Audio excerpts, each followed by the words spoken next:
আজ আমার অফিসে স্যালারি দিয়েছে। স্যালারি পাওয়ার পর আমি কোথাও না দাঁড়িয়ে সরাসরি বাসায় চলে এলাম। বাসায় এসে ব্যাগ থেকে আমার টাকাগুলো আমার হাসব্যান্ডকে দিলাম। আমার হাসব্যান্ড আমাকে জিজ্ঞেস করলো এখানে কত টাকা আছে? আমি বললাম তুমি গুনে নাও। সে গুনে দেখলো ওখানে 40,000 টাকা আছে। আমাকে বলল এখানে 40,000 টাকা কেন? তুমি না 60,000 টাকা স্যালারি পাও? বাকি 20,000 টাকা কোথায়? আমি বললাম 10,000 টাকা আমার হাত খরচের জন্য রেখেছি আর বাকি 10,000 টাকা আমার বাবা মায়ের জন্য রেখেছি। সে রেগে আমাকে বলল তুমি জানো না বিয়ের পর এত বাবা মা করতে নেই। তার কথা শুনে আমি পরে বাকি 10,000 টাকাও তাকে দিয়ে দিলাম। তারপরে সে আমাকে বলল তোমার জন্য কেন টাকা রেখেছো? তোমার যাবতীয় খরচ, যাতায়াত খরচ, বাজার খরচ সব তো আমি করে দিই। তাহলে তুমি কেন 10,000 টাকা রেখেছো? এই কথাটা শোনার পরে আমি আমার হাত খরচের জন্য যে টাকাটা রেখেছিলাম ওটাও আমি তাকে দিয়ে দিই। পরদিন সকালে ঘুম থেকে উঠে সারাদিনে রান্না করে রেখে তারপর অফিস যাব। তখন আমি তার পকেট থেকে 200 টাকা নিই। আর সারাদিনের কি কি বাজার লাগবে সেই একটা লিস্ট তার পকেটে রেখে আসি। আমার অফিসে যাতায়াতের জন্য যে টাকা নেওয়া হয় সেই টাকা থেকে আমি বেশ কিছু টাকা জমিয়েছি। প্রায় 3 মাসে টাকা জমিয়েছি। ভাবলাম দুটো শাড়ি কিনবো। যেই কথা সেই কাজ। শাড়ি কিনে সরাসরি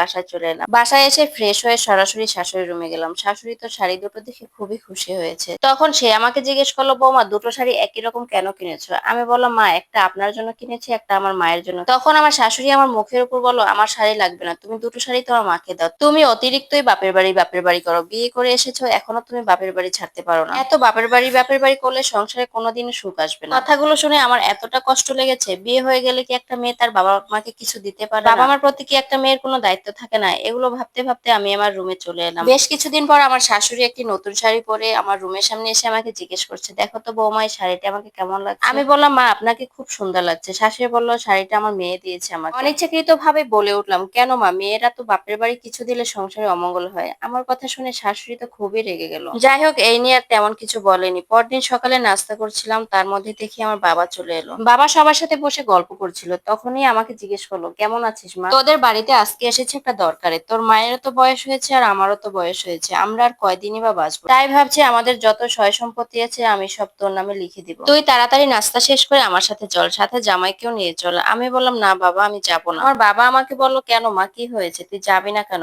আমি বললাম কেন বাবা তুমি জানো না বিয়ের পর একটা মেয়ে পর হয়ে যায়? তোমরা তো আমার আপন কেউ না, তাহলে তোমাদের দেওয়া জিনিস আমি কেন নিব? আর এই জিনিসটা কিন্তু আমি আমার শ্বশুর বাড়ি থেকে শিখেছি বাবা। বিয়ে হয়ে আসার পর থেকেই আমি আমার শ্বশুর বাড়িতে শুনতেছি বাবা মা নাকি পর হয়ে যায় বিয়ের পরে। আর এর জন্যই আমি তোমার কাছ থেকে কিছুই নিতে চাই না। আমার বাবা আমার কথাগুলো শুনে বলতেছে এগুলো কি বলতিছো মা? বাবা মা কখনো পর হয়? তোমার সংসারে যাই হোক না কেন তুমি এবং জামাই আমার সাথে এখন চলো। আমার বাবার কথা শুনে আমার শাশুড়ি এবং আমার হাজবেন্ড তাদের ভুল বুঝতে পেরেছে। আর তখন আমার শাশুড়ি আমার বাবার কাছে এসে বলতেছে আসলে আমরা বুঝতে পারিনি বৌদিরও যে বাবা মার প্রতি একটা দায়িত্ব থাকে। যাই হোক আমার শাশুড়ি আর আমার হাজবেন্ড যে তাদের ভুলটা বুঝতে পেরেছে এটাই হচ্ছে আমার কাছে সবচেয়ে বড় পাওয়া। আমার এই স্টোরিটা একটি গল্প থেকে নিয়েছি। গল্পটা কেমন লেগেছে অবশ্যই কমেন্টে জানাবেন। আজকে এই পর্যন্তই। আল্লাহ হাফেজ।